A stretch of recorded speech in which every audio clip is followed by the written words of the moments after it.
Hello. कैसे हो? बढ़िया। तो पिछले वीडियो में हमने इंट्रोडक्शन देखा था, हमने इनवर्स ट्रिग्नोमेट्रिक फंक्शन का। ठीक है। आई होप समझ में आया होगा। ठीक है। नहीं तो कोई बात नहीं, क्योंकि उतना ज़रूरी नहीं है, लेकिन अगर आपको अंडरस्टैंड करना है तो ज़रूर रह जाता है। लेकिन मैं यही कहूँगा कि अगर आपको इंट्रोडक्शन समझ में नहीं आया, लेकिन कम से कम जो टेबल है, अगर टेबल है ना, जो जो आखिरी में करवाई थी मैंने, ठीक है, उसको ज़रूर याद कर लेना, क्योंकि इसका डोमेन और रेंज आपको पता होना ज़रूरी है। ठीक है। ठीक है, ताकि आप इस चैप्टर में कभी भी कोई दिक्कत ना हो पाए। ठीक है, क्योंकि वो डोमेन और रेंज का थोड़ा पता होना ज़रूरी है। क्यों पता चलेगा? ठीक है। देखो,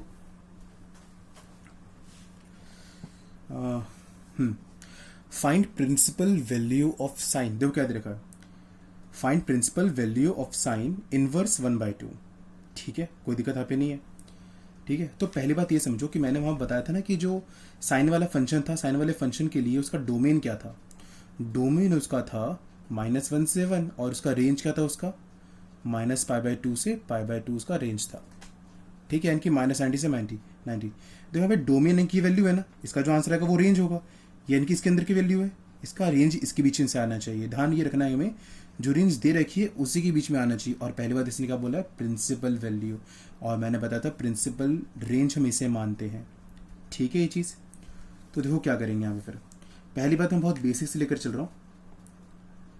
ठीक है, क्योंकि जिसको वीडियो आती होगी वो ये क्वेश्चन आता होगा वो तो दिख के बता देगा आंसर क्या है। ठीक है, लेकिन देखो क्या चीज़ है, इसको कैसे लेंगे? इसका मुझे आंसर निकालना है। लेट दिस, इसको मैं ले लेता हूँ एक्स और वाई, जो लेना मैं वाई ले लेता हूँ। ठीक है, अगर वाई है तो इस साइन इनको अगर मैं वहाँ ले जाऊँगा तो क्या बन जाएगा फिर बताओ? ये साइन वाई इक्वल टू 1/2। जब इसको साइन इनवर्स को वहाँ लेगा तो बन गया साइन वाई। ठीक है ये चीज़। अब बताओ ज़रा, ये तो वैसे क्वेश्चन में जैसे करते थे, 1/2 की वैल्यू साइन में कब होती है? साइन 30 में होती है कि नहीं होती? और 30 को हम लोग कैसे लिखते हैं? π/6 लिखते हैं। ठीक है, साइन वाई।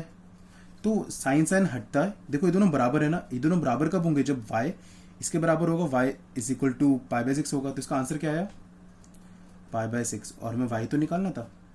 ठीक है, अब लेकिन ये करने के बाद हमें ये चेक करना जरूरी है कि क्या इसके रेंज के बीच में आ रहा है। हाँ, ये -90 से 90 है और ये 30 है। हाँ, 30 इसके बीच में आ रहा है। तो देयरफॉर मेरा आंसर आ गया, therefore principal value of sine inverse 1/2 is equal to π/6। ठीक है, बात समझ में आई? ये तो क्वेश्चन जल्दी से खत्म हो गया। ठीक है, अब देखो क्या चीज़ यहाँ पर, find principal value of cot inverse -1/√2। ठीक है, तो कैसे करेंगे इसको फिर? वही बात, कॉट इनवर्स -1/√3 को मैं y ले लेता हूँ, क्या बन जाएगा बताओ? Cot y is equal to -1/√3। अब इस तो आप सॉल्व करना 11th में सीखा था, नहीं तो देखो कैसे करते हैं इसको फिर। माइनस को माइनस से तो 1/3 कॉट में कब होता है? कॉट में 1/3 कब होता है बताओ? कॉट π/3 पर। ठीक है, क्योंकि tan 60 में क्या होता है? √3 होता है। तो कॉट 30 में क्या होगा सीधा तुम्हारा फिर? सॉरी, tan 60 में तुम्हारा √3 होता है, तो कॉट 60 में तुम्हारा क्या हो जाएगा? उसका उल्टा, तो 1/√3। ठीक है, कॉट y। लेकिन ये तो आंसर नहीं आया ना। अब देखो यहाँ पे, अगर मैं इसको करता हूँ तो मेरा आंसर क्या आएगा? इसको मैं ये भी लिखता हूँ ना, कॉट -π/3, बात वही बात है। और कॉट y, अब यहाँ से कॉट कॉट हट गया, ये दोनों बराबर कब होंगे? जब y इसके बराबर होगा। तो यहाँ से लग रहा है कि y की वैल्यू मेरी यहाँ से कितना आएगी? -π/3 आ रही y की वैल्यू। ठीक है, यहाँ से लेकिन सिंस जो रेंज क्या है इसकी बताओ? कॉट की जो रेंज होती है, कॉट इनवर्स की रेंज ऑफ कॉट इनवर्स, वो क्या रहती है वहाँ पर हमारी? वो हमारी यहाँ पे रहती है 0 से π, है ना। लेकिन ये तो माइनस वाली वैल्यू है, ये तो नेगेटिव वाली तो आ नहीं रही, ये तो गलत हो गया ना फिर तो आंसर नेगेटिव वाली, ये तो आंसर गलत हो गया। अब हम क्या करें इसको? कोई बात नहीं, यहाँ से हमारा स्टेप गलत हो गया। अब इसके बाद देखो करना क्या इसके आगे। अब यहाँ से अब हमें ये ध्यान रखना है, हमें इसको चेंज करना है। कैसे चेंज करूँ ताकि ये इसके बीच में आ जाए? ध्यान दो जरा, क्या ये नेगेटिव, कॉट नेगेटिव आ रहा है ना? नेगेटिव क्या सिर्फ ये 60 पे आता है या और कहीं पे? अभी 60 पे है ना, इसका मतलब क्या है? 60 डिग्री। ये कौन से क्वाड्रेंट पर है? जब मैंने क्वाड्रेंट देखा था 11th क्लास में, first quadrant, second quadrant, third quadrant, fourth quadrant, 60 degree है ना। ये 0, 90, 180, 270 और 360, ये इस क्वाड्रेंट में। कैसे इस क्वाड्रेंट में अब तुम्हारा कॉट नेगेटिव क्या यहाँ पे तुम्हारा जो नेगेटिव बता रहे कॉट और कहाँ नेगेटिव होता है, कॉट यहाँ भी तो नेगेटिव होता है कि नहीं होता, कॉट यहाँ भी नेगेटिव होता है, तो मैं यहाँ पे क्या लिखता हूँ, यहाँ पे सिर्फ क्या कौन से पॉजिटिव होता है, यहाँ पे साइन और कॉसेक पॉजिटिव होता है, तो क्या मैं इसको ये लिखता हूँ cot y is equal to cot pi minus pi by 3, pi minus pi by 3, इसका भी आंसर तुम्हारा क्या आएगा, माइनस यही आएगा इसका आंसर। कैसे, ध्यान दो जरा, मैं थोड़ा बता देता हूँ कैसे आएगा, ध्यान दो। इसको जब कभी ऐसा क्वेश्चन आता है क्या 180 माइनस है ना, ये क्या आपका 180 माइनस पाई बाय 3, तो कैसे करते हैं इसको, जब भी कभी पाई इससे पहले जरूरी, इसको पाई कहते हैं ना, पाई से पहले तुम कौन से क्वाड्रेंट में आ गए हो, सेकंड क्वाड्रेंट में आ गए हो, और सेकंड क्वाड्रेंट में कॉट क्या होता है, नेगेटिव होता है, कॉट नेगेटिव, मैंने नेगेटिव लगा दिया। अब देखो ध्यान से, क्या कॉट चेंज होगा, अगर पाई हो या 2 पाई हो या 3 पाई हो 4 पाई हो, तो कभी कॉट का कॉट ही रहता है हमेशा, लेकिन pi by 2 3 pi by 2 fraction में आ जाए तो हमेशा क्या होता है, कॉट का टैन बन जाता है, लेकिन या तो कॉट का कॉट ही रहेगा, और जो ये एंगल है वही एंगल आ जाता है फिर, तो सेम है ना, ठीक है। तो लेकिन अगर मैं इसे आगे लिखना चाहूँ तो मैं क्या इसे एलसीएम सिंबल में फिर से कि कॉट 3 पाई, एलसीएम लोगे तो 3 pi minus pi 2 pi by 3। अब ध्यान दो जरा, अब जो ये आया क्या 2, यहाँ से क्या समझ में आ रहा है कि वाई की वैल्यू कितना आ रही है, 2 पाई बाय 3 आ रही है। जरा बताओ क्या वाई की value 2 pi by 3, 2 pi by 3 का मतलब कितना होता है, ये कितना हो गया 2 इंटू 180 अपॉन 3 कट गया 60, 62 सा 120, क्या 120 तुम्हारा इसके बीच में आ रहा है, 0 से 180 है ना, हाँ 120 बीच में आ रहा है, तो ये मेरा आंसर होगा, ये मेरा प्रिंसिपल वैल्यू है। बात समझ में क्यों ज़रूरी था रेंज को रिमेंबर रखना फिर, ठीक है।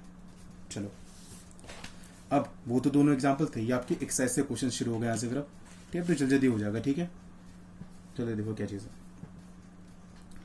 क्या लिखेंगे, वही बात, साइन इसको मैं क्या ले लूँगा, वाई ले लेता हूँ, तो क्या आ जाएगा फिर, sine y is equal to -1/2, और हमें पता है कि 1/2 कहाँ पर होता है, 1/2 की जगह क्या लिखता हूँ, sine pi by 6, pi by 6 का मतलब 180/6 30 डिग्री साइन वाई, लेकिन माइनस को मैं अंदर ले सकता हूँ, कोई दिक्कत तो ऐसे नहीं है ना, क्योंकि दोनों बात एक ही बराबर चीज़ है ना, क्यों, क्योंकि देखो जो आपका साइन -x होता है वो आपका क्या होता है, -sin x होता है, 11th में आप ये चीज़ पढ़ चुके हो, साइन वाई और ये दोनों बराबर कब होंगे, जो वाई की वैल्यू -5/6 होगी।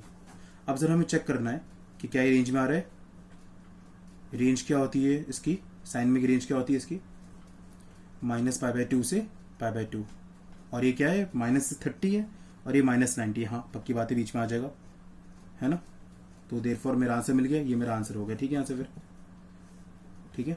अब सेम इसका करो, इसका क्या होगा फिर, कॉस इनवर्स √3/2 को आप क्या ले सकते हो y, तो cos y is equal to क्या आ जाएगा, √3/2 आ जाएगा।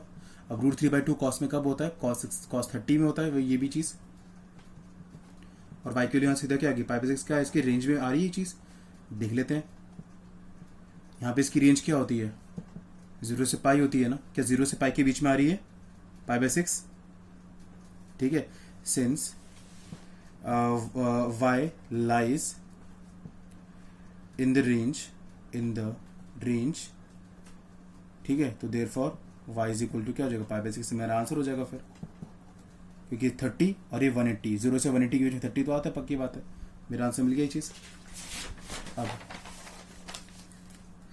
कॉसेक 2, कॉसेक, अब देखो 2 का कहाँ होता है, अब ये कैसे चेक करेंगे 2 कहाँ होता है, साइन को चेक करो, क्योंकि कॉस का उल्टा साइन होता है ना, अगर 2 आ रहा है तो 1/2 चेक करो कहाँ पर आता है, क्योंकि उसका उल्टा होता है, तो साइन का 1/2 कब होता है, 30 पे होता है, और 30 कब आता है, कॉसेक π/6। अब देखो मैं इसको ऐसे भी कर सकता हूँ, ठीक है, सीधे सीधा, मैंने आपको क्या बोला, देखो चलो मैं इसको वैसे ही कर देता हूँ अभी के लिए, मैं फिर मैं आपको ये तरीका बता देता हूँ जल्दी जल्दी करने का। फिर इसको मैं 2 था ना, इसको मैं y ले लेता हूँ, तो मेरा cosec y is equal to 2 आ जाएगा। अब 2 कब होता है, कॉसेक π/6 पे होता है, और y की वैल्यू क्या आ रही है, π/6 आ रही है, बात क्लियर हुई। और इसकी रेंज क्या होती है, इसकी रेंज आपकी होती है -π/2 से π/2, लेकिन इसमें क्लोज ब्रैकेट, और यहाँ पे क्या नहीं होना चाहिए, 0 नहीं होना चाहिए, ये रेंज होती है। तो देयरफॉर मेरा आंसर मेरा आ गया y इक्वल टू π/6, बात क्लियर हुई, कैसा आंसर आया मेरा। फिर अब इसको थोड़ा मैं जो बता रहा था, मैं इसको ये बता रहा था कि इसको आप ऐसे भी सिंपल कर सकते हो। 2 कब होती है कॉसेक की वैल्यू, कॉसेक पाई बाय 6। और ध्यान को मैंने इंट्रोडक्शन में मैंने बताया था ना, एक चीज़ होती है कि जब इनवर्स और एक कॉसेक आ जाए तो हटा के सीधा से मेरे पाई बाय 6 आ जाता है ना। ये भी आप कर सकते हो सीधे सीधा, लेकिन बस आपको ध्यान रखना रेंज में होना चाहिए। अब इसको देखो क्या बात है, tan इनवर्स, अब दोबारा से क्या लिखूंगा, -√3 को मैं क्या ले लेता हूँ, y ले लेता हूँ, तो यहाँ मेरा क्या बनेगा, tan y is equal to -√3, और यहाँ माइनस लिख के फिर √3 की जगह क्या आ जाएगा, फिर tan √3 कब होता है, 60 पे होता है, यानी कि पाई बाय 3 पे होता है। ठीक है, इसे मैं क्या लिखता हूँ, tan -पाई बाय 3 लिखता हूँ इसे मैं फिर अब। ठीक है, और y की वैल्यू यहाँ से कितना आ गई, -पाई बाय 3, लेकिन हमें चेक करना पड़ेगा रेंज। यहाँ पे रेंज क्या होती है tan की, tan की रेंज आपकी होती है -पाई बाय 2 से लेकर पाई बाय 2, -90 से 90, और ये -60 है, तो बीच में आ रही है, पक्की बात है। तो मेरा आंसर मेरा therefore y is equal to -pi by 3 मेरा आंसर, आगे आंसर आ गया। ठीक है, ये चीज़ बात क्लियर होगी। इतना मैंने कर लिया, बाकी जो ये 4 क्वेश्चन इस टाइप के मैंने करा दिए, 6 क्वेश्चन मैंने करा दिए, 6 क्वेश्चन आपके लिए होमवर्क का है, वो करो। ठीक है, फिर मैं अगली वीडियो में आपको क्वेश्चन नंबर 11, 12, 13, 14 4 क्वेश्चन करा दूंगा, एक्सरसाइज खत्म हो जाएगी। ठीक है, आई होप समझ में आया होगा। ठीक है, बाय।